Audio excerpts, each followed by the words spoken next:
Hello everyone, my name is Taylor. I am a single mother who went through a lot of hardships to raise my son Eric. Many single mothers out there have supportive families. I thought I had one too. Turns out I was wrong, and I found out the worst way possible. Thankfully, I was able to get back at the people who tried to mess up my and my son's life. My ex-husband Carl is an abusive crap. The very thought of him fills me with disgust. There was a time when I was head over heels in love with him, but things went downhill after I married him. Carl was a great boyfriend, but as a husband he was a nightmare. He was controlling and slowly started to become abusive. I stayed in that marriage for over 8 years. It was mostly because he had manipulated me and baby-trapped me into being with him. At first I thought that my son deserved a father, so I didn't leave. However, things took a turn for the worse. One day when Eric was 5, Carl started to hit me very hard. My poor son saw me in pain and tried to stop his dad from beating me. Carl was so deep in anger that he ended up pushing Eric to the floor. That's what it took for me to leave him. One call to CPS and the police was enough to keep Carl away. However, he was determined to get back at me. He said, "You think you can run away from me, Taylor? That will never happen. Sooner or later I will have you and my son back in my house. You just wait and watch. We are getting a divorce, Carl. There is no way in hell that I will allow you near me and my son again. Even if we divorce, I'll find a way to take Eric. I am his dad and I have rights. He will be in my home and so will you. Mark my words." Carl's behaviour and his violent history made me very paranoid. My son was extremely traumatized and had to go to therapy to deal with his issues. A long court battle later, me and Carl were finally divorced. I didn't end things there. I literally moved away near my parents and sister to be safe from Carl. I even got restraining orders against him. It was the most horrific time of my life. Carl never knew where I had moved. He could have guessed, but he didn't have my exact address. Being near my parents and sister made me feel safe. However, my parents were not really that supportive of my divorce. They said, "Was it really necessary to get a divorce? You two could have attended therapy and talked it out. It's not a big deal." "Yeah, poor little Eric had to lose his dad over your problems. That's so unfair. He must be devastated not being able to see his dad." "Are you serious right now? Carl used to beat me up, Mum, and he had put his hands on Eric as well. My son was only trying to protect me. How can you not see what a monster Carl is?" "Mom, Dad, you two need to be a little sympathetic about Taylor. She has been through a lot. You have no right to make her feel guilty. She did the right thing." At first, Mum and Dad used to try and talk to me about letting Eric see his dad. However, I never allowed it. My parents were never happy with my logic. They always said, "Why don't you let Carl visit Eric? He must miss his son. How would you feel if I wasn't around when you were growing up? I know I would have been devastated." "Taylor, you lived and prospered in a household with 2 parents. You can't be so selfish with Eric. He deserves the love of his father. Soon he will start resenting you for not allowing his father to stay in his life." "What are you even talking about? Eric is absolutely scared of his dad. He begs me not to go near him again. He has no intentions of ever seeing his dad again, and neither do I." "You must be influenced by all the violent stories you have told about Carl. You should have not dragged Eric into your issues. He learnt to be afraid of Carl from you." "That is ridiculous, Dad. If Carl was such a good man and a loving father, he wouldn't have hit me in front of him. In fact, he should not have hit me at all." No matter how hard I tried, they would never agree with my decision. However, as time passed, they seemed to have accepted my decision. They were very close to Eric and were doing a great job being good grandparents. Eric also developed a close connection with them and with his aunt Blair. I think part of the reason my parents stopped pushing me was the fact that I was financially helping them. Me and Blair sent monthly allowances to our parents because Dad doesn't have a good job while Mum doesn't work. Money might have been a reason why my parents eventually went silent about the matter. Me and Eric were thriving in our new home. Eric joined a local school while I was working a good job in an office. Things were going great and I was happy surrounded by family. However, I had no idea that my loved ones could be so horrible to me. My second biggest betrayal in life happened just a year after I left Carl. I was all set to go on a business trip to another city. I couldn't take Eric because there was no provisions to keep children at work. So I was in a rut wondering what to do with Eric.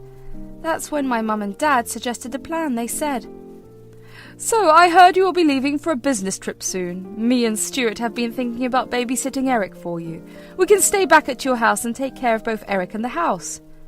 Are you sure about this? I mean, Eric can be a little handful. Plus you will be leaving your apartment empty. Won't it be a hassle?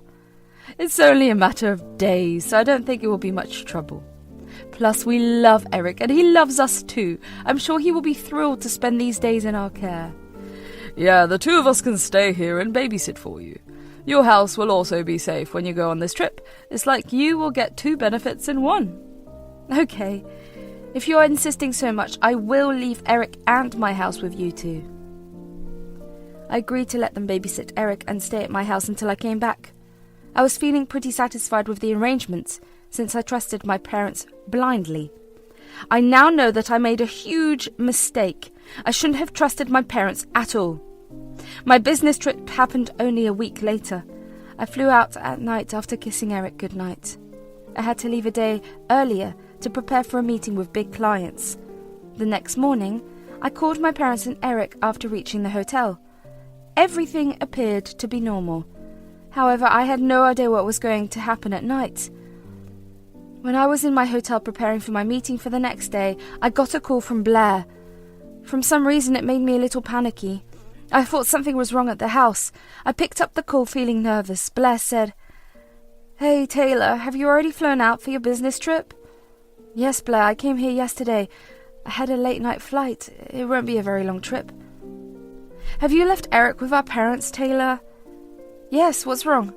"They are staying at my house with Eric. They take such good care of him and he loves to be around them." "Taylor, I don't know how to say this, but I think you made a mistake. You should not have left Eric with our parents. They are planning something and I don't think you will like it." "What do you mean? Tell me everything right now. You're scaring me." "Taylor, I think Mum and Dad will try to make Eric meet with Carl. They've been against your decision to take out the restraining orders. You know how they hated your divorce and everything. I have a bad feeling they will take Eric to Carl." "What the hell are you saying? No, Mum and Dad can't do that. I'm sure there has been some misunderstanding. They didn't approve of the divorce, but they won't side with an abuser." "I know you trust them a lot, but you need to be careful. If you need anything, I'm right here. I want you to remember that." "Thanks, Blair. I'll be careful, don't worry." Honestly speaking, Blair's words were ringing in my head. It did make me very uneasy. So I decided to call my parents and check up with them. I said, "Hey, Mum, can you hand over the phone to Eric? I want to talk to him a little. I'm missing him a lot." "I can understand, Taylor. Hold on, I'll put him on the phone." "Mum, are you there?" "Hi, Eric. I'm just checking up on you. Is everything okay? Are you having a good time?" "Mum, I need to tell you something. Grandma and Grandpa have called Dad." "Oh my God, my phone is about to die. I'm so sorry, Taylor. I have to put it in charge. Why don't you call back later? Eric is fine and playing with us. You don't have to worry about anything. Take care. Bye." Something made me really suspicious about the way Eric tried to talk to me. What was worse was the fact that Mum snatched away the phone and didn't let Eric complete his words. My head was reeling from the situation. So, I decided to check the security camera footage. I didn't have any cameras in the house, but I did have them outside. Lo and behold, in my driveway was my freaking ex-husband's car. I was shocked. I remember the footage and saw that Carl was in my house. My freaking mum opened the door for him. After looking at the footage, I was immediately enraged. I was also scared for Eric and my own life. Carl was not supposed to have my address. Hell, I have a restraining order filed against him. He should not have been around my son. I was furious and called my parents straight away.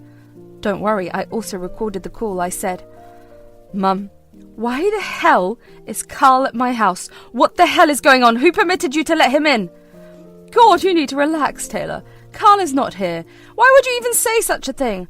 "Mum, I can see his car parked in my driveway. Did you forget that I have security cameras outside? I freaking saw you open the door for him." For a while there was a pin drop silence on their side. Neither of them spoke a word to me. I could tell that I had made them nervous. However, nothing had prepared me for what happened next. They said, "Look, I know you're upset at Carl and us, but you're being very unreasonable. You need to cut us some slack." "Yes, I'm very disappointed in you, Taylor. You cannot separate a son from father. Eric needs Carl in his life. You're not being a good mum." Please tell me you are joking. Carl literally abused me physically. Hell, he even hit Eric when he tried to save me. How can you allow Carl back into his life again? I have a restraining order against him, for God's sake. That was a long time ago, Taylor. We must forgive people. He has changed. Your stupid restraining order was causing a lot of problems. Yes, so I and your mum decided to take matters into our own hands. We gave Carl your address since you won't. We reunited father and son. They are so happy together. Mum, Dad, I will give you exactly 5 minutes to kick Carl out to the curb. If you don't, there will be consequences. Don't threaten us, Taylor. We are your parents. You are 3,000 miles away. What will you do anyway? Carl will stay here as long as he wants. We are planning a picnic tomorrow. Now, I am hanging up before you talk any more nonsense. Mum said that and simply hung up on me. I literally gave them 5 minutes to kick Carl out. When 5 minutes passed and his car was still in the driveway, I had had enough. At that point, I felt scared and betrayed. I knew that I had to act fast, so I quickly called law enforcement. I gave them the rundown of the situation and told them to arrest Carl. I also told them to take Eric from my parents and give them to Blair. The police acted fast and reached my house within 5 minutes. Staying near a police station was the best decision of my life. I saw them confront my parents and Carl through the CCTV footage. My mum and dad looked panicked as they went in to arrest Carl. Mum called me and said, "Taylor, what is wrong with you? Did you call the cops on us? How could you do this? You know Carl could go to jail." "He will go to jail, Mum, and you will too if you don't leave my house right now. I don't want you and Dad on my property again. I have called Blair. She will come and take Eric. You will never come near us again." "How dare you, Taylor? You are a horrible, horrible woman. I wish you were never born. You cannot kick us out and take our grandchildren from us. We won't let that happen." "Good luck with that, Mum and Dad. The police will stop and arrest you if you do anything stupid. They know that Eric will go with Blair." "You can't do this to us, Taylor. We have grandparent rights. We will sue you." "Good luck trying to fight me in court. It'll be fun to see the judge react when she realizes that you brought an abusive man into my house despite a restraining order. You will be laughed out of court." Before either of my parents could reply to that, the police came out with Carl in cuffs. He was escorted out to the police car and put in the back seat. It gave me relief and satisfaction to see him back with the police. Then, the police started to talk to my parents. They were flustered and my dad was starting to shout at the cops. I'm sure they were trying to argue about Eric. Right then, my sister Blair showed up. She showed the cops her ID and took Eric with her. My parents tried to stop her, but the police intervened and kept them at bay. Then, the cops stayed behind until my parents gathered their stuff and left the premises. My sister locked my house and took the keys from my parents. My parents tried to call me and scream at me about the whole situation. However, I didn't receive their calls. They then started to text me with some weird messages. I recorded all their texts because they were getting really interesting. They said, "What you did today wasn't right, Taylor. There will be consequences of this. You have no right to take Eric away from us and Carl. I can't believe you are my daughter. I hate you. You won't be able to keep us at bay, Taylor. You are a working woman. You won't be with Eric all the time. We will get visitation from the court, and then we will take Eric away from you. One CPS call from us can take Eric away from you. If you think you are smart, we are much smarter than you. We will call CPS and tell them some bad stuff. They'll place Eric in our care and he'll never return to you." "That will never happen. Eric will stay with me and I will do everything in my power to keep him safe." "We know where Eric goes to school, Taylor. We know your address. We will find a way to be with him. You cannot stop us." "Yeah, if you act crazy, we will take him away from you. You will never see him again." My parents are stupid. Yes, I can see now that they are horrible people, but they are also very stupid. They still expect that everything will go their way. They had no idea what I was going to do. Only time will show them. As for Carl, he had already made a huge mistake teaming up with my parents. He would suffer as well. I quickly completed all my work and returned home as soon as possible. Blair kept Eric safe and he was staying at her house until then. Eric was extremely relieved to see me again. He said, "Mom, you came back. I thought you won't come back for me." "Eric, what are you saying? I went on a business trip, dear. Of course I was coming back." Dad said you had left me, Mum. He said that he will take me away with him. He showed me pictures of his house and everything. I was scared. I didn't want to go with him. Eric, listen to me. I will never let Carl take you or even be near you again. I'm not going anywhere. I promise you, son. I spent a long time consoling Eric and making sure he was okay. Apparently, Carl was talking about me abandoning him and how he was there to take Eric away. I was freaking pissed at Carl. CPS did get involved and heard Eric's account. They recommended therapy and Eric is already going to one. I have also signed up for group therapy for me and Eric. Our therapist is a great woman and really helps us get over our trauma. All the documentation of crimes committed by Carl was used by my lawyer in court. He was charged with attempted kidnapping and violating a restraining order. He's actually looking at jail time. I am currently in the process of making Carl terminate his rights to Eric. My son deserves a good dad and not an abuser like Carl. My lawyer is very skilled and we are hoping for a smooth process. As for my parents, they did try to sue me for grandparent rights. The judge took one look at my code history and the text they sent and dismissed the case. I went a step ahead to get restraining orders against them. The judge approved that straight away. Currently I have shifted with my son to a different state. I got a promotion at work and took a higher position in a different city. It helped me move away from my parents. Blair does visit me from time to time. She has even cut off contact with our parents and is thinking of moving to my city. My parents are having a hard time with money. Since me and Blair have both stopped helping them out, they were forced to look for extra jobs. Lawyers' fees drained their savings and have made them really financially unstable. Meanwhile, me and my son are thriving in this new environment. I have no intention of ever contacting my parents or allowing Carl to traumatize my son